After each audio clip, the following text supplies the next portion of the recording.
Second to a house of waffles, the best place to hang out is in a house of pranks. Oh, it's one of those voice-activated towel dispensers. Why? Voice activated. Is it voice activated? Yeah. Just tell it paper towel. Paper towel. No, you gotta pull that first one. Paper towel. Hello? I got ketchup on my hand. I got baby orange. I got this knife. My dad, I got my hands. Nang maparamdam mo sa kanya na binibili mo siya, alam mo nakaka-insulto yun, Kian eh. Ano akala mo sa akin? Mabibili mo ako ng ganun-ganun lang? Sabi nito, hindi kakasal na raw siya, di Pam? Wala akong pakialam doon. Mga bagay na yun, Kaloy ha. Magbubo na tayo.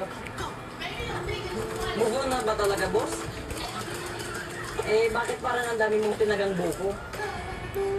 Wala mo lang nakikita. Ayan naman eh, kasi nung manang ako, ang dami-dami yung sinasabi. Ngayon nagdamit ako ng ganito, may parinig pa din. Ba't ba ako nalang palagi yung target?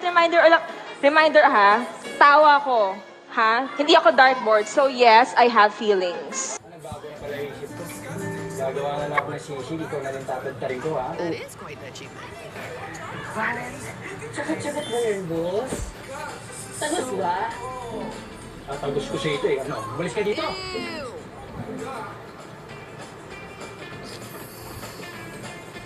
Wow, he must be really hungry. Alam mo, kumikinang siya, mukha namang totoo. Tingin ko naman totoong diamond yan. Maliit eh. Kung malaki yan, ako. Oh yeah, that'll do it. Gusto na pala gagawa ng gown mo? May designer akong init. Oo. Atin, di ba ako madama ko? Sure. At speaking of meeting, hanap ko pala si Kali kanina sa kalsada. Sort of reminds me